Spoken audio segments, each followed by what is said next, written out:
selaku Kepala SLBN 1 Lubuk Sikaping.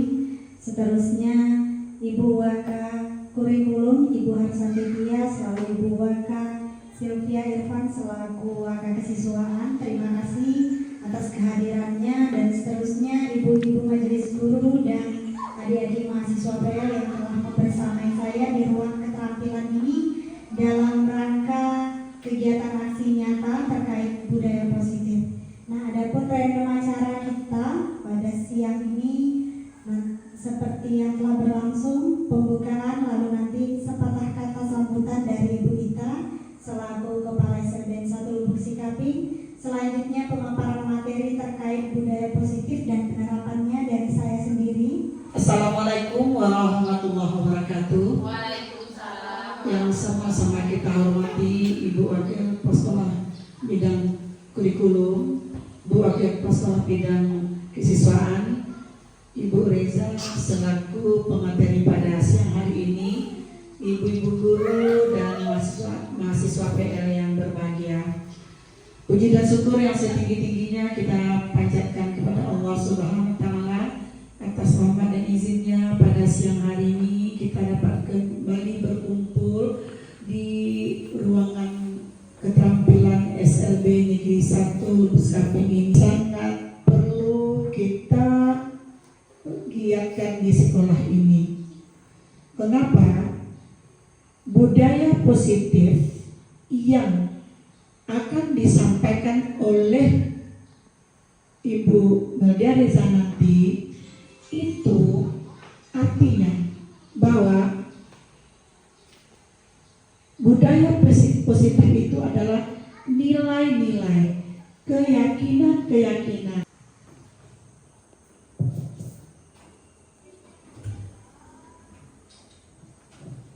Nah, kesimpulan mengenai peran saya dalam menciptakan budaya positif di sekolah itulah yang akan kita bahas kurang lebih 60 menit ke depan. Nah, sebagai guru di sekolah, Bapak Ibu, kita harus memahami konsep terkait budaya positif itu sendiri, baik itu terkait disiplin positif. Nah, lalu motivasi perilaku manusia, di mana motivasi ini ada indikatornya.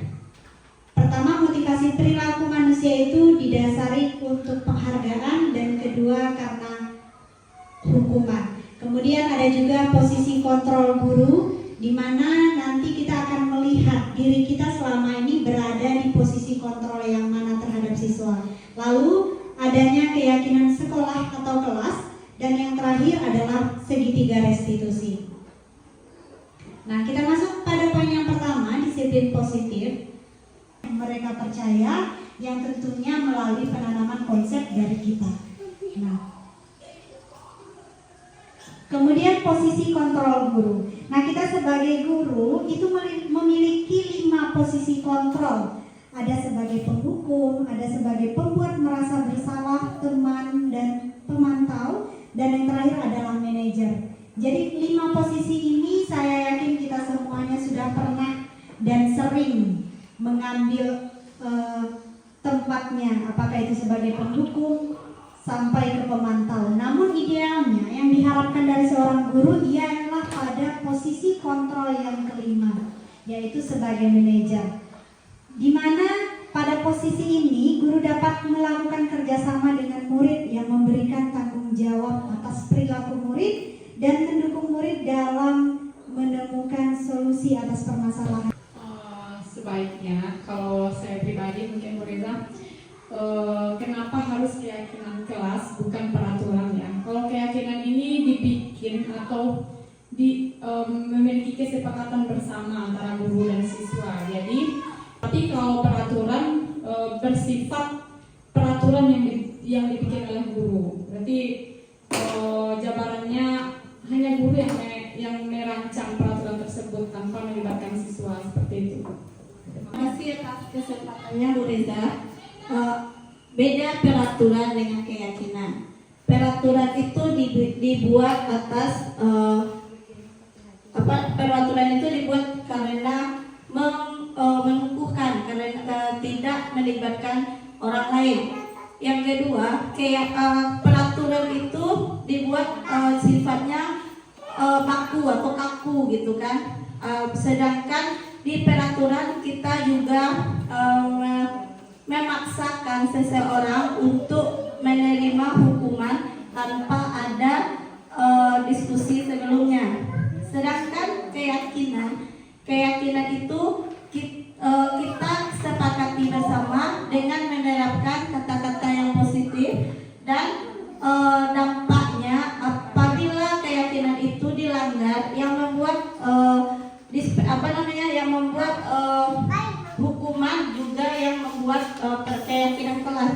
Jadi ketika keyakinan kelas tidak dilakukan atau keyakinan yang kita sepakati bersama itu tidak dilakukan secara berdasarkan kesepakatan, berarti hukumannya juga sudah ditetapkan pada saat itu juga. Kalau peraturan ditetapkan ketika kesalahan itu dilakukan, sedangkan keyakinan waktu kita membuat keyakinan konsekuensinya juga kita tetapkan pada saat itu juga. Mungkin itu tambahnya Bu Reza. Oke, baik. Aplaus untuk kita semua. Ngasih yang ada pada murid sesuai kodrat alam dan juga kodrat zaman, serta mewujudkan sekolah yang aman, nyaman, dan berpihak kepada murid.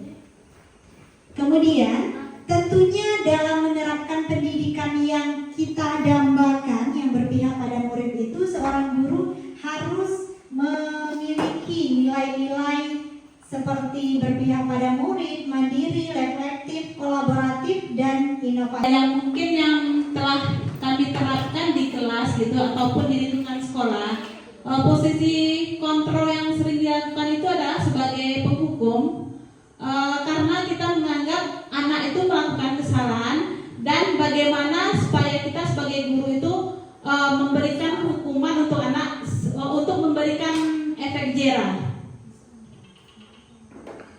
Dan di situ kita akan membuat bagaimana posisi seorang guru memberikan hukuman kepada siswa agar siswa tersebut merasa bersalah. Baik, terima kasih Kak Reza. Mungkin posisi kontrol guru yang saya lakukan yaitu menjadi penghukum juga supaya memberikan efek jera kepada si pelaku Kak. Sekian, terima kasih. Berbuat merasa bersalah Kak. Misalnya di kelas Kak Maya kemarin tuh contohnya Rizky sama si Asli berantem. Jadi Tiara buat Rizky ini kayak merasa bersalah, minta maaf langsung ke Asli gitu Kak.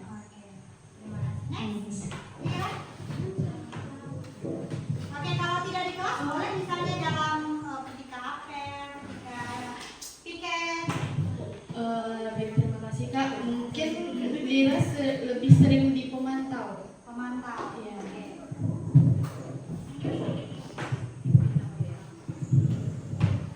Baik, terima kasih. Mungkin posisi yang sudah dilakukan yaitu sebagai teman, karena supaya anak merasa nyaman untuk berbicara dengan kita.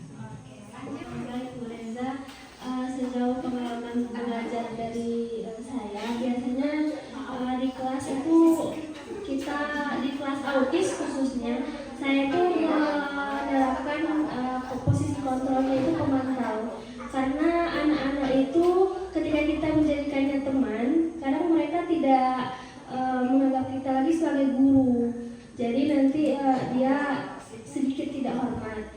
Nah, ketika pemantau, posisi kontrolnya ini menjadi sedikit lebih, kita memberikan kebebasan kepada anak, tapi kita tetap melakukan pengawasan. Nah, sekarang ini saya sedang mencoba untuk menjadi manajer, tapi untuk karakteristik anak peserta didik sendiri pun masih sulit untuk melakukannya. Jadi ada tiga posisi kontrol yang pernah saya lakukan, yaitu sebagai teman, pemantau, dan manajer. Terima kasih. Terima kasih kesempatannya Bu Reza dan Bu Kepala Sekolah beserta rekan-rekan. Posisi kontrol guru. Mungkin awalnya gitu, saya memang suka berada di posisi kontrol guru. sebagai posisi kontrol guru yang penghukum. Ya mungkin ibu-ibu tahu itu. Tapi ketika saya terjun dan mendalami CGP ini selama 6 bulan gitu kan, kontrol guru sebagai penghukum itu lambat laut akhirnya saya menyesali gitu. Dan mungkin ini sisi curhat ya Bu saya. Ketidaktahuan kita ternyata itu menjadikan renungan suci kita di tengah malam gitu. Jadi akhirnya saya belajar lagi untuk setelah saya diskusi bersama PP yang itu memang kita nggak bisa menghilangkan posisi kontrol guru tuh, posisi kontrol guru menghukum tuh langsung hilang begitu saja, tidak bisa. Memang tidak bisa. Setelah kami menjalaninya, kita mau di posisi manajer itu ada beberapa tahapan yang harus kita jalani. Tapi saya mencoba untuk merubahnya di posisi manajer itu untuk menerapkan segitiga restitusi itu mungkin kalau di sekolah kita tergantung peserta didiknya Pak ya gitu kan. Mungkin kalau peserta didiknya sudah bisa kita ajak mengungkapkan perasaannya. Memang saya sudah pernah mencoba beberapa ke peserta didik yang memang bisa kita ajak ngobrol, mungkin kita bisa di posisi manajer. Kalau peserta didiknya masih butuh efek jera dan menanamkan budaya positif itu yang datangnya internal dari diri siswa itu sendiri, itu mungkin kita PR kita bersama gitu. Masalahnya tidak bisa dipaksakan atau tidak bisa kita otomatis salamin gitu.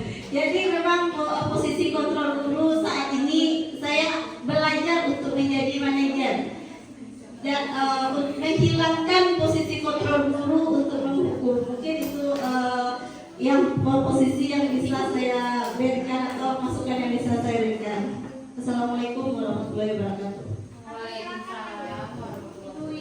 Baik, terima kasih atas kesempatan Bu Reza. Mungkin ketika lagi pengalaman yang saya ragikan di sini, kalau dalam proses pembelajaran mungkin posisi pemantau lebih sering saya lakukan, sedangkan di luar pembelajaran mungkin posisi teman. Sekian, terima kasih. Oke, baik. Posisi kontrol yang dulu pernah Iris lakukan dalam KPR, Iris memakai pemantau dan merasa bersalah. Sekian, terima kasih. Begitu semangat. Saya sebagai yang dituakan di sini melihat bahwa guru-guru di SLB Negeri 1 Muskapi setelah belajar di PNN, ya, yang pertama itu bisa lihat aksi nyatanya adalah Bu Meli. Nah, dia mengambil yaitu materi atau modul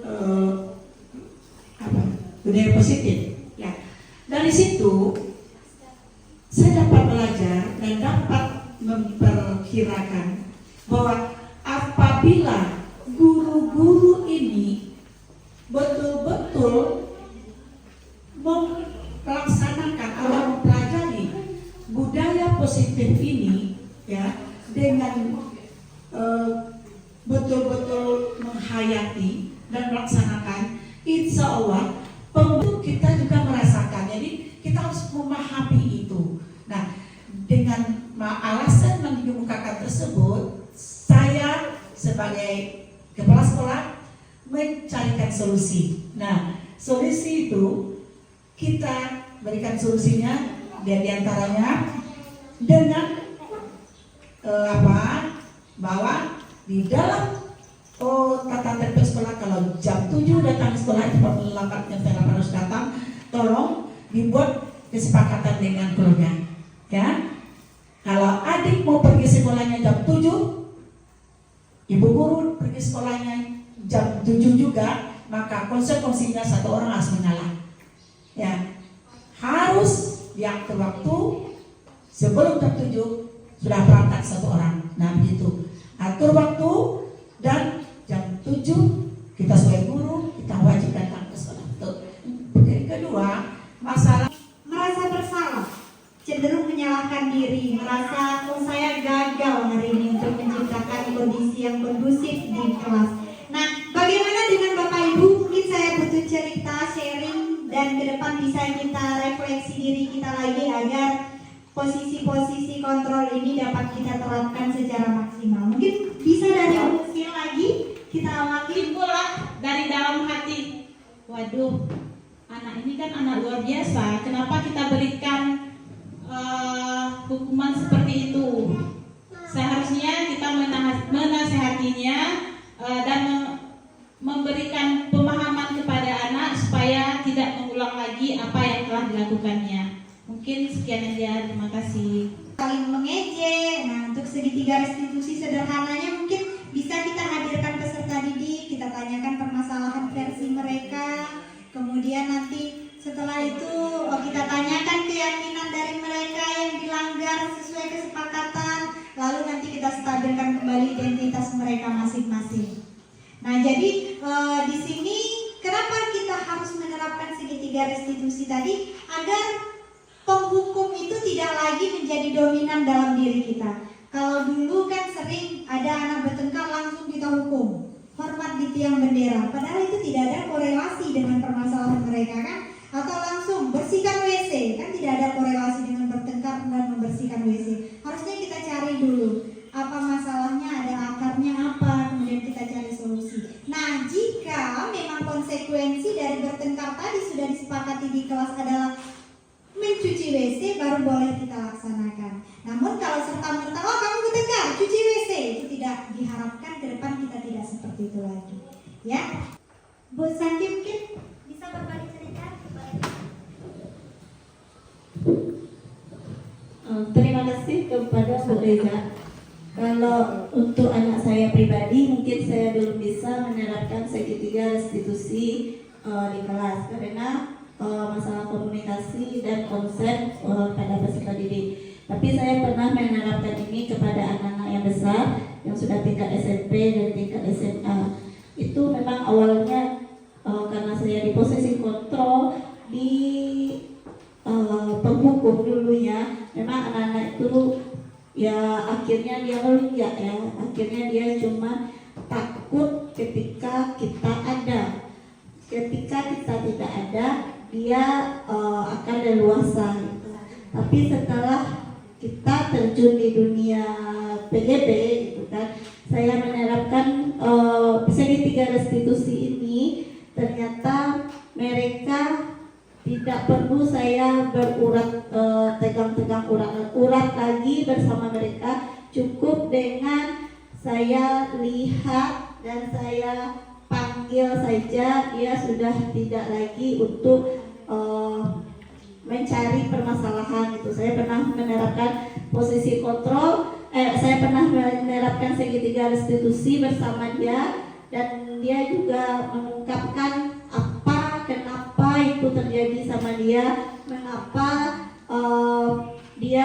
mereka itu membangkang kepada kita, dan mengapa mereka itu selalu mencari lawan sama kita. Jadi setelah mereka mengungkapkan unek-uneknya, setelah mereka mencari solusinya untuk dirinya sendiri, akhirnya ketika kita menegurnya, tidak perlu kita mengungkapkan dengan amarah. Mungkin itu saja Bu Reza. Assalamualaikum warahmatullahi wabarakatuh. Ada lagi mungkin yang ingin berbagi cerita terkait penerapan segitiga restitusi ini? Jadi kadang meskipun kita belum tahu teorinya, konsepnya, nah pada tahapan ini ada satu atau dua yang kita terapkan kepada peserta didik kita ya Bapak Ibu. Yang harus kita pelajari untuk mewujudkan budaya positif ini adalah kolaborasi guru dan juga orang tua, di mana melalui kolaborasi ini diharapkan budaya positif yang telah kita terapkan di sekolah itu dapat diterapkan kembali atau dikontinukan siswa di rumah dengan bimbingan orang tua. Karena tanpa adanya kerjasama yang baik dengan orang tua dan guru, nanti kita takutkan budaya positif itu di rumah tidak. Nah begitu. Kalau menurut Bapak Ibu ada yang ingin disampaikan mengenai konsep penting selain kolaborasi dengan orang tua di rumah? Ada yang lain? Ibu ingin? Oke.